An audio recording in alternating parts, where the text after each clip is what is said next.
Did you guess? In my last video, in part 6, did you guess?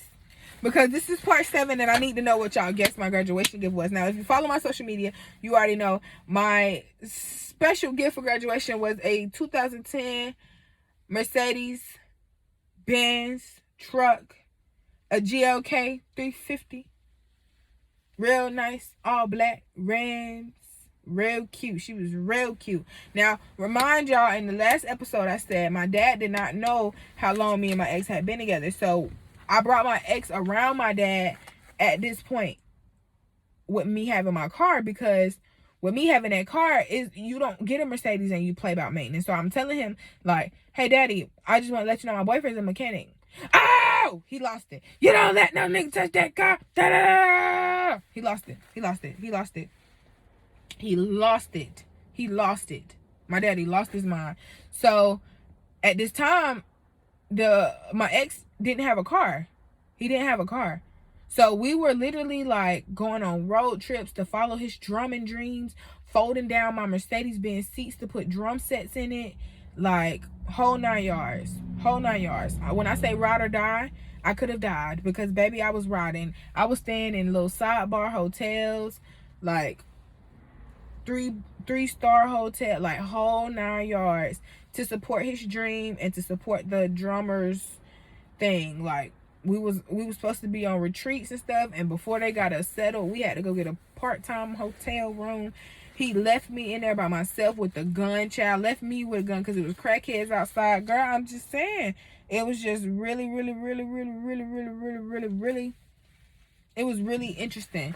But yeah, like I said, he didn't have a car, and so my dad, he comes out with the big body Benz, and I'm telling my ex, like, you can't run my car down. Like, you cannot run my car down. Like, I need my car. So big refund, big check Kyla goes and buys him a truck.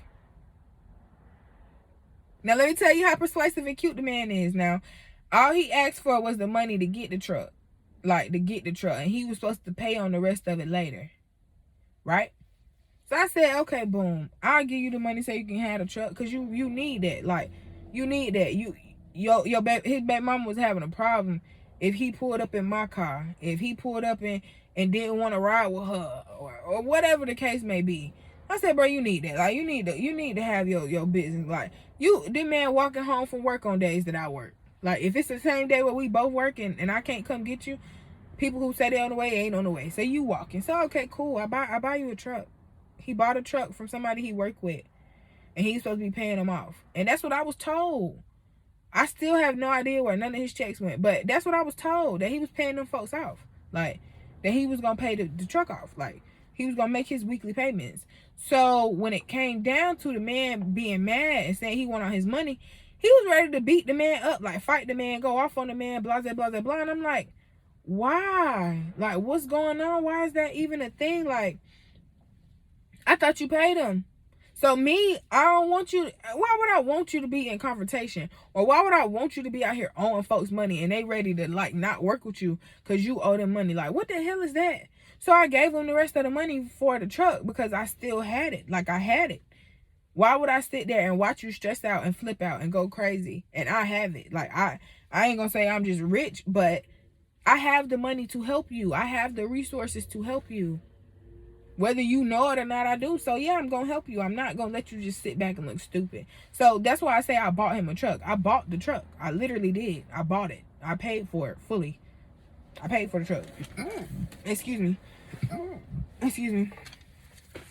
And so, in that time, like, he never had a real problem, like, helping me with anything I needed help with. Because I ain't going to say we was a team, but, like, it was functioning. So I ended up getting some, this is 2019 now. We done got to 2019. I got the truck. I done got him his truck so he don't have to drive my truck down. And I'm cool with my homegirls. You know, I'm finna graduate. I'm done with my internship. Blah, blah, blah. Real cute, real cute. So one of my homegirls, she had, and before I do this part, we have already talked. I've already told her that I'm going to make a YouTube video and I'm going to be honest. And she had no problem with me being honest and telling the truth. So that's what I'm going to do. I'm going to be honest and I'm going to tell the truth. The biggest reason for me to be honest and tell the truth here is because there was when I say, oh my God, when I say I was lied on, like lied on online repeatedly, I was lied on. So it's very important for me to tell the truth in this scenario and for me to give you all the truth and let you all know what happened. So my homegirl had just had a baby, and I don't think she was pregnant while we were friends, but I believe her having the baby and me congratulating her and telling her, you know, if you need anything, I'm here. I believe that re-kicked off our friendship because we were friends from like middle school. So I believe that rekindled our friendship. Now a little bit about her past. She had a child when we were in high school, and the child's father unalived the child, and so she had a lot of trauma when it came to people being around her kids, to people having her kids, and like she had a lot of trauma with that. So right after she had her baby, I came home and we went and got drunk because I said, oh girl, you had a baby, you didn't have the damn baby. We get drunk, this girl go and get pregnant that night. If she wasn't already pregnant, she got pregnant that night. So the situation comes about that she finds out she's pregnant, and she don't know what to do because she doesn't trust anybody to watch her child. And so if she keeps the baby, who gonna watch her first child? Like, who gonna help her? Because the daddy work every day, so he can't do everything. Like, who's gonna help her? So I took it upon myself to say, no, if you want to have this baby, I will move home and help you. Like, I will move. When I graduated, the initial plan was for me to move to Atlanta. I was either gonna stay in Fort Valley, I got a job, or I was gonna move to Atlanta. So I had actually got a job in Byron, which is close to Fort Valley. But once she found out she was pregnant, and we started talking more and more every day, and she started saying she wanted to keep the baby and stuff like that. She wasn't sure. In the midst of her not being sure, me and my ex were going through it. Like, not going through it in a bad way, but me and my ex, we lived together. And so there was a point where he wanted to go out. Like, he wanted to be a band member. I told you he played the drums, so he wanted to be a band member. He wanted to go out and stay out to 5 or 6 o'clock, not text back, end up at the strip club, like whole 9 yards. So one day I just got enough. Like, I started getting sick in my body, and he wasn't there for me. So it's like, you not here for me, but you out at the strip club. Like, make that make sense. Or, you know, you didn't stayed out too late, so instead of coming home, you gonna go to the strip club. Like, I mean, you gonna stay at your mama's house and have me calling your mama. Like, what are you thinking? So he stayed out one night. He went to the strip club, and the way our door was set up, it had the keypad. So you put the keypad in, you walk in, and the only way you can't get in is if the top lock is locked. So this is literally the night that he stayed out to 6 o'clock in the morning. He stayed out to 6 o'clock in the morning, and I had to be to work from 5 to 2 or 5 to 1, whatever that schedule is. Had to be to work. And I went to work. I got up and I went to work. I did not lock the top lock. I went to work. Now, the way it is, if the latch is caught, the door will not open. Like, you have to just give it a second. Like, it's a college apartment, bruh. And my ex will tell you this, like, I'm not lying. He pulled the door off the frame. Like, the frame was not connected to the house no more. The frame of the wall was hanging off the door handle, like off the handle. Like, it wasn't there no more. The door wasn't closing no more. It was ripped off. It was literally like it was ripped off the door like a tornado. So I'm at work, and he calls me, and he's like, I fucked up. I messed up the door. The whole door coming off. So before he tells me, somebody calls me and says, Kyla, your whole door is wide open. Where you at? Like, your whole apartment door is wide open. And I'm like, what do you mean? They're like, I don't know if somebody broke in or what, but the whole frame of the door is off. My neighbor called me. Your whole frame of the door is off. And I'm like, girl, what? So I call him, and he's like, Yeah, I don't remember if I called him or he came to the store. He might have even came to the store and just told me what happened. So I started lying immediately. I called my landlord and I was just like, it was a terrible windstorm day. I don't know if I didn't close the door all the way. It's like the wind just snatched the door off the hinges. Cause y'all, when I say the frame, like the lining of the door was ripped off. Like when I say he yanked that door, he yanked it. So the landlords told me that if he paid the fee for the door to get fixed, I could stay. If he didn't pay the fee and not me pay the fee, they wanted him to pay the fee. If he didn't pay the fee, I could not stay back in them. I couldn't stay back with them no more. So I told him about it. I told him when the fee had to be due, and if he paid the fee, I could just move back in next semester and be okay, cool. He never paid the fee. So when my semester was over, I had to go home. Like, it was above them people. Like, because the lady that I rented from, she was so sweet and she was so understanding. She didn't have no problem with me watching all the kids there, nothing. But once she realized that, like, I was letting him do everything he wanted to do and tear up them folks' stuff and have cookout, like, I'm talking about all kind of stuff. Like, we real deal was living. She couldn't do it no more. So this is so crazy. I get to the point where it's like, okay, cool, I can't stay here, but I got a job, so I need to go find somewhere. So I went to Mama Simmons, and if you went to Fort Valley State University, you know Mama Simmons. I went to Mama Simmons, and I told her, Mama Simmons, I got a job, but I don't have nowhere to stay. I'm getting put out of my apartment. Pretty much put it like they putting me out situation. So we found a man who had a house. He told me the house would be ready in a week. By the end of the weekend, really. Just give him time so I can get all my stuff moved in. I mean, so he can clean up and I can get moved in. So I went riding by the house. And it's crazy, he never gave me the address to the house. He never gave me the address to the house. But I knew what road. So I said, I'm going to just go riding and see which house they for rent.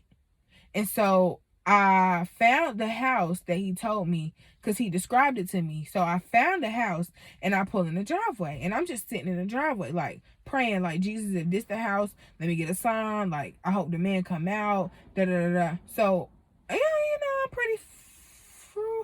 I don't really know what to say. I'm pretty social. So at Fort Valley, I knew the whole football team. I worked with the basketball team, but I knew the football team. So one of the football teams that I called, one of the football players I called my best friend, he come walking out the house and he like, Ranch, what's going on? What you doing over here at my house? And I said, your house, you're at my house. And he's like, what you mean? I said, yeah, I'm finna sign a lease for this house now. So when do you move out?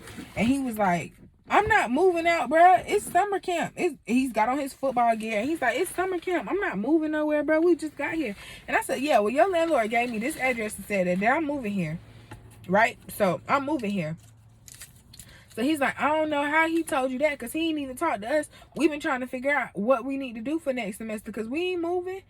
And I said, well...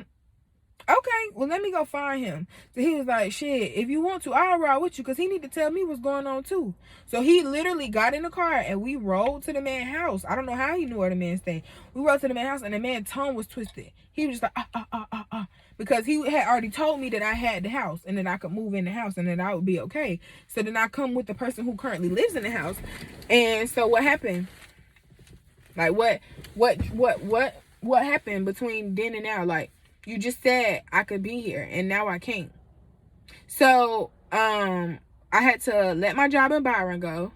And my homegirl that I went to go move with that ended up pregnant again, she didn't even have a place for me to stay. She stayed with her boyfriend's. No. She stayed with her mama this time. At this time, she stayed with her mama. So I'm living on the couch of her mama's house. And I moved. Okay, so when I moved out of my apartment, my college apartment, my ex, his mama lived in Fort Valley. So I took all my stuff to his mama house and put all my stuff. I stayed on her couch for one night. I slept on the couch. The next morning I got up with everything that would fit in my car and took it to Brunswick. And I wouldn't say I lived in my car, but that's where all my stuff was. And I stayed on her mama couch. So one day her mama got into it pretty bad. Her mama put us out. Her mama put the pregnant lady, the boyfriend, the newborn baby, and me out. Put us out. And so we also had another friend named Kai. but we're not friends anymore. But I'm gonna talk about that as well, so you could see how and where to be a better friend. But my bad, phone finna die. But yeah, she put us out, and so her baby daddy, like, when I say he's 100% one of the sweetest men I ever known. He bought me a blow up bed so I didn't have to keep sleeping on the couch. He made sure I had pillows. He sat and made sure the bed was blown up for me, like real deal, a grown man that was looking out for his wife's friend. So her and her mom get into it, and she put us out. And again, he's still a real one. He paid for me to go stay. We stayed in the hotel together, but he made sure I was straight. He made sure I didn't eat no food. Like, after we got put out of her mom's house, we all migrated to the hotel. And he paid for the room. I think they might have stayed in the hotel 3-4 days. The next day of us being in the hotel catches on fire. Oh God, the hotel catches on fire. Hotel catches on fire. And I'm like, dang, why is all this going on? So once the hotel catch on fire, they have to go to his mom's house, because the hotel just caught on fire. Her mama house is a no-go. So he went to his mama house, and they went and stayed with his mama for a minute. But me, I can't go stay. Now come on now. How am I gonna go stay with this man mama? Like, be for real. So I went and stayed with my mama Dawn. My mama Dawn was my mom from when I was in high school, I used to babysit a little boy named Tyler. If you were on my Snapchat in like 2014, it's hey Snapchat. I used to always have Tyler. And that was my mama Dawn. Like, whenever I needed something, if I called her or whatever the case may be, I could tell her, like, Ma, I need something, or like, Mom, like, that was my mom. Her sons were my brothers. Camille's my baby sister. Like, that was my mom. So I always, like, respected that she was always there. And so when I needed somewhere to go, like, I told her, like, my parents, I wouldn't even say my parents, but my dad, he never seen nobody graduate college. So my dad felt like once you graduate college, you're supposed to have it all together. Like, you should be good to go now. You should be set. And so he didn't realize, like, no, I'm not set. I'm not good to go. Like, yeah, this hurt a little bit. Like, the realization of everything going on. And then with me not saying nothing, nobody knows how much I'm going through. Everybody think I'm just going through life and I'm smiling and I'm winning because I got these certificates and I got this degree and da-da-da. She should be the happiest person in the world. But nobody seen, like, I was still figuring out life, like figuring out what happened with me and my ex, like figuring all that out. Like, I was still going through life. But anyway, before we get to that part, I stayed with my mom Dawn for about a month, and she let me watch my babies out of her house. So when I graduated from college, and I started helping my friend went to her mama house. The only thing I knew to do that everybody knew about me was that I watched some kids. So I got my first baby from my best friend from Deja, the girl that I mentioned in the beginning of the story. From Deja, that was my first baby. Like, excuse me, the weekend after I finally got myself together and got out my head, and we moved separately, I started nannying the next week. So I nannied like 4 or 5 kids in her living room. And I would stay gone throughout the day so I didn't get on nobody's nerve. And I'd come back at night and go to sleep in my baby sister room. Get up about 5 o'clock, work. Get off about 5 o'clock, 5:30. Either go work out or go to my cousin's house. And that was my schedule every single day. Like, every single day. Just to keep my mind going, just to keep myself positive, just to keep myself from tripping out or rocking out. Like, I just kept that schedule. And that is how we get to the part of moving with my dad. So y'all, this has been a good day of recording. I think this is probably the 6th or 7th video of the day. I am going to take a little small intermission, and then I'll be back some more with some story times. If y'all have any questions, comments, or concerns, make sure you comment them in this video now. This is, I believe, part 7. So make sure you share 1 through 6. I love y'all. I thank y'all, and I hope you have a great day. Have a great day. Bye.